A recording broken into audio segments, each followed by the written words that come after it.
Hello students, welcome to our channel RPSC dreamer. आशा करता हूँ आप लोग स्वस्थ होंगे और अपनी पढ़ाई को निरंतर जारी रख रहे होंगे। तो रीट पात्रता परीक्षा में सिर्फ एक दिन का समय शेष है। तो आई होप आप लोगों ने अपनी तैयारी को जो है पुख्ता कर लिया होगा।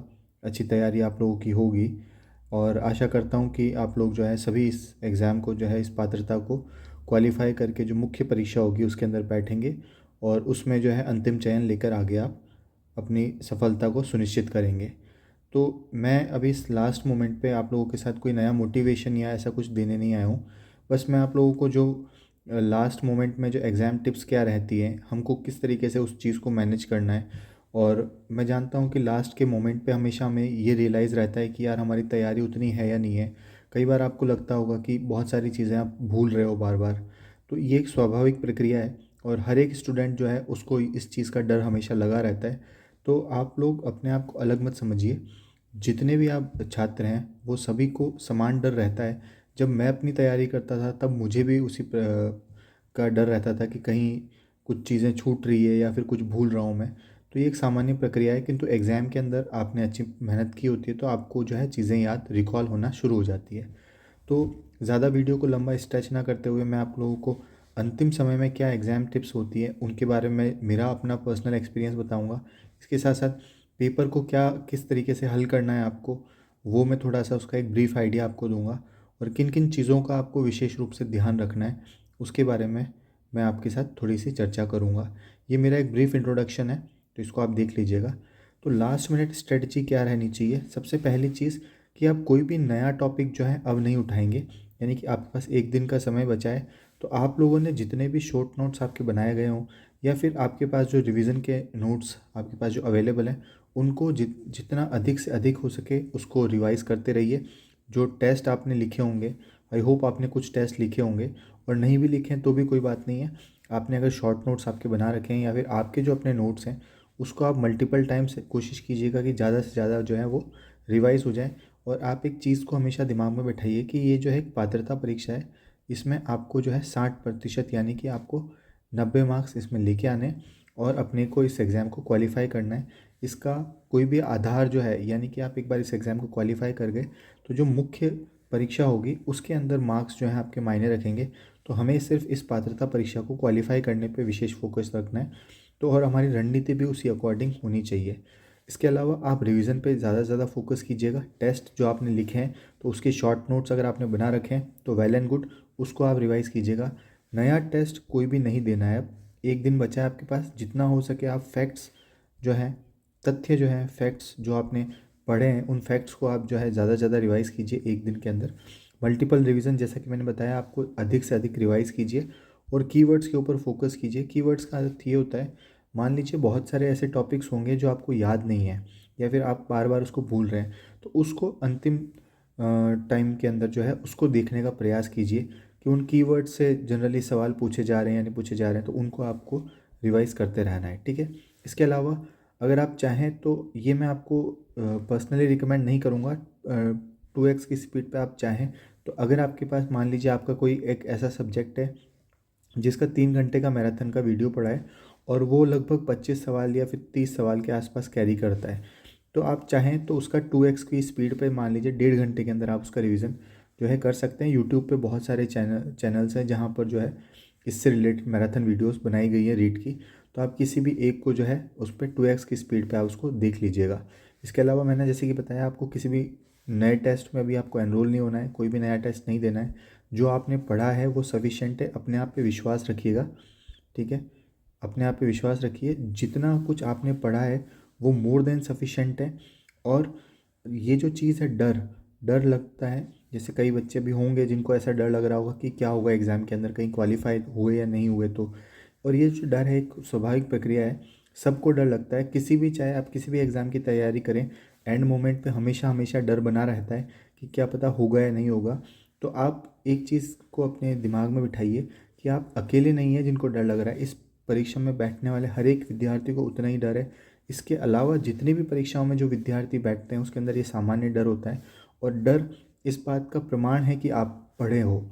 अगर आपने पढ़ाई की है तो आपको डर लगना स्वाभाविक है। तो इस वजह से उससे घबराना नहीं है अपने आप को, ठीक है। अपने आप पे आत्मविश्वास रखिए और एग्ज़ाम के अंदर आपको सारी चीज़ें अपने आप याद आ जाएंगी। ये जब आप एग्ज़ाम सेंटर से बाहर निकल के जब आप इन शब्दों को आप मेरे जो है आप देखिएगा कि आपको ये जो है यथार्थ होते हुए दिखेंगे। ये मेरा प्रीवियस कुछ एग्ज़ाम्स जो मैंने क्वालिफ़ाई किए हैं, जिनको मैंने दिया है, तो ये मेरा पर्सनल एक्सपीरियंस है।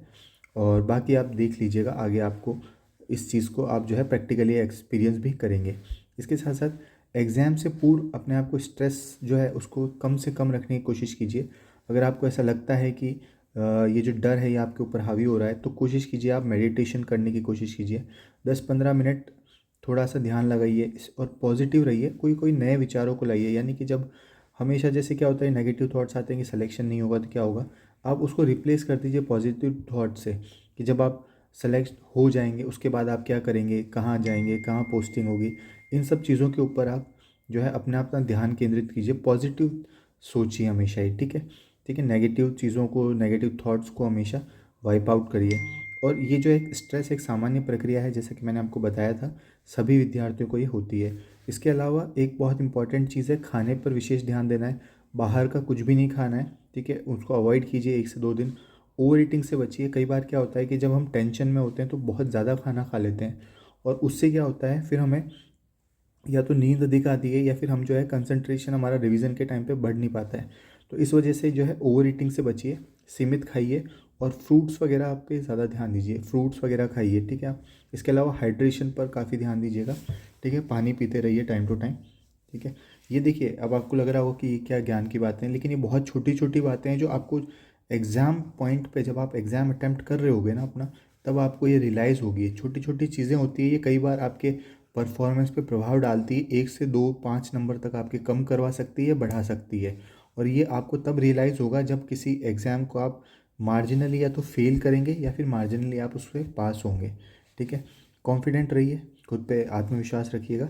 उसके साथ साथ अपनी स्लीप साइकिल सुधार लें। और जहाँ तक मुझे लगता है आप लोगों ने सुधार ली होगी। कई लोगों की, कई बच्चों की आदत होती है, जैसे मैं भी उसमें आता हूँ, एक निशाचर प्रवृत्ति वाले जो व्यक्ति होते हैं, यानी कि जिनको रात में पढ़ने की आदत होती है, सुबह जल्दी उठ के उनसे पढ़ा नहीं जाता है।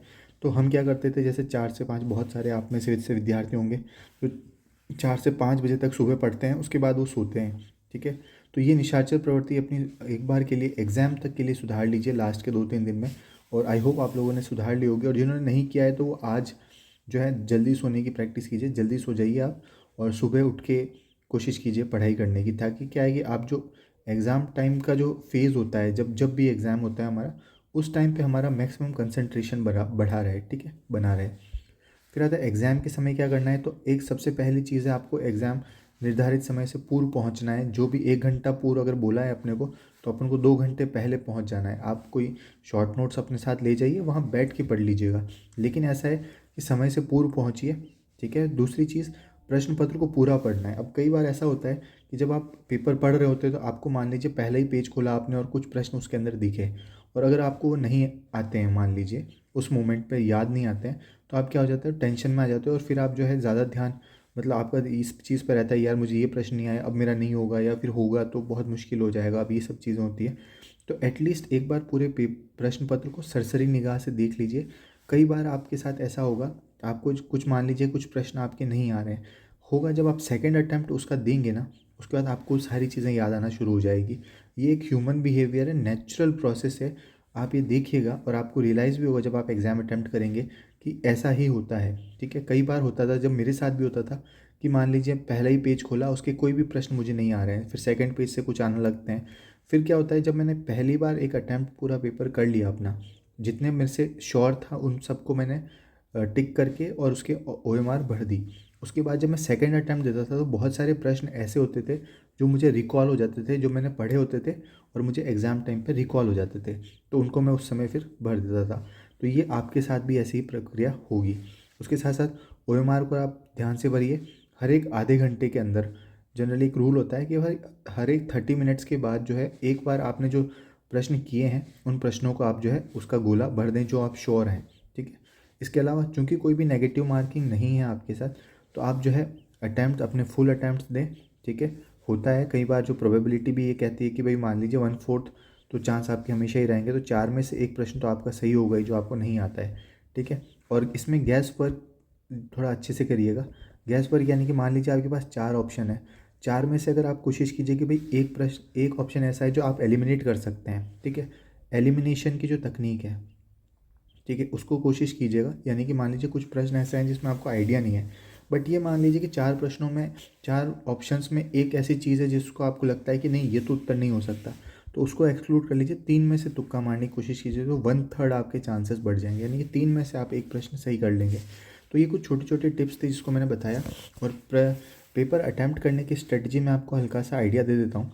पेपर अटैम्प्ट करने का ये होता है, जैसे मेरा क्या फंडा था कि यानी कि जब आप स्टार्टिंग में जो फर्स्ट अटैम्प्ट दोगे पूरे पेपर का, मान लीजिए आपके 150 प्रश्न है, तो 150 प्रश्न एक से लेके जो है सारे 150 प्रश्नों तक आप जब गए, तो यानी कि आपको जो बिल्कुल श्योर हो, यानी कि आपको देखते ही याद आ गया हो और आपने हो गया वो प्रश्न, तो उसको आप टिक करके और उस पर OMR शीट को भर देना है आपको। पहली चीज़ तो मान लीजिए आपने जो है 60 प्रश्न ऐसे कर लिए जो आपके हो गए। ये मैं एक एग्जांपल बता रहा हूँ, ठीक है, सिर्फ रीट का नहीं है, ये इन जनरल है। मान लीजिए आप 60 प्रश्न उसके अंदर कर लेते हैं, उसके बाद सेकंड अटैम्प्ट जब देंगे, ठीक है, उसके साथ साथ आपको क्या करना है, जो श्योर है उसको टिक कर दीजिए।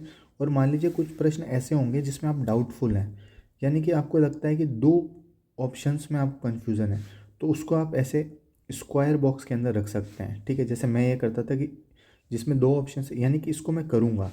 फिर एक हो सकता है आपको 3 ऑप्शंस में डाउट है, तो उस पर आप गोला कर लीजिए। और आपको लगता है कि एक प्रश्न जो है बिल्कुल नहीं आता, आपको कोई भी आइडिया नहीं है, उसको जनरली क्रॉस करना होता है। लेकिन जब आपके एग्ज़ाम में नेगेटिव मार्किंग नहीं है, ठीक है, तो आप लास्ट वाला जो अटैम्प्ट होगा उसके अंदर इन जो क्रॉस क्वेश्चन किए हुए जो प्रश्न हैं उनको भी आप अटैम्प्ट कर लीजिएगा अपने अनुसार, ठीक है। क्योंकि इसमें नेगेटिव मार्किंग नहीं है, उस हिसाब से बता रहा हूँ। अगर किसी एग्ज़ाम में नेगेटिव मार्किंग होती है तब हम इन प्रश्नों को छोड़ देते हैं, यानी कि इन प्रश्नों को अटैम्प्ट हम नहीं करते हैं। और अगर हमारे ये दोनों जो अटैम्प्ट हैं, यानी कि जो जिसमें हम श्योर हैं, उसके साथ साथ 2 ऑप्शन एलिमिनेट करके जब हम प्रश्न कर लेते हैं, तो उसमें इन दोनों को हमेशा ही किया जाता है। और 3 ऑप्शंस वाले में वर्स्ट केस सिनेरियो के अंदर जब हमें लगता है कि नहीं यार इन दोनों चीज़ों से हमारी कट ऑफ शायद क्लियर नहीं होगी, तो हम 3 ऑप्शंस के अंदर भी कभी कभी जो है कोशिश करने की प्रयास करते हैं, कि हम कोशिश करते हैं कि भाई ये भी अटैम्प्ट कर लिए जाएँ, ठीक है। लेकिन आप लोगों के साथ चूँकि नेगेटिव मार्किंग वाला सिनेरियो नहीं है, तो आप इसी पैटर्न को फॉलो कीजिएगा। और जो आपको नहीं आते उनको भी आपको अटैम्प्ट करना है, क्योंकि नेगेटिव मार्किंग तो है नहीं। तो आई होप ये जो एक शॉर्ट वीडियो मैंने इसको छोटा छोटा रखना चाहा, क्योंकि मैं आप लोगों का ज़्यादा समय इसमें वेस्ट करूँगा नहीं। आप लोग अभी अपनी पढ़ाई पे फोकस कीजिए, रिवीजन करते रहिए। और एंड मैं जानता हूँ कि आप लोग बहुत जल्दी इस एग्ज़ाम को क्वालिफाई करेंगे। पात्रता परीक्षा है, बहुत इजीली आप 90 मार्क्स इसके अंदर ले आएंगे, ठीक है। तो इस छोटी छोटी चीज़ों का आप विशेष रूप से ध्यान रखिएगा। और बाकी इसके अलावा कोई भी आपको डाउट आता है या फिर आपको ऐसा लगता है कि टेंशन ज़्यादा हो रही है उन सभी चीज़ों पे, तो आप मुझे कमेंट बॉक्स में बता दीजिएगा कि क्या एग्जैक्टली क्या रहती है, दिक्कत क्या रह रही है, ठीक है। और बाकी तब तक आप पढ़ते रहिए, अपनी तैयारी को कंटिन्यू रखिएगा। And all the best for your exam. आप लोग सभी लोग जो है इस पात्रता परीक्षा को क्वालिफाई करेंगे और आगे फिर मुख्य परीक्षा के अंदर बैठ के और अंतिम चयन अपना सिक्योर करेंगे। तब तक के लिए पढ़ते रहिए। जय हिंद।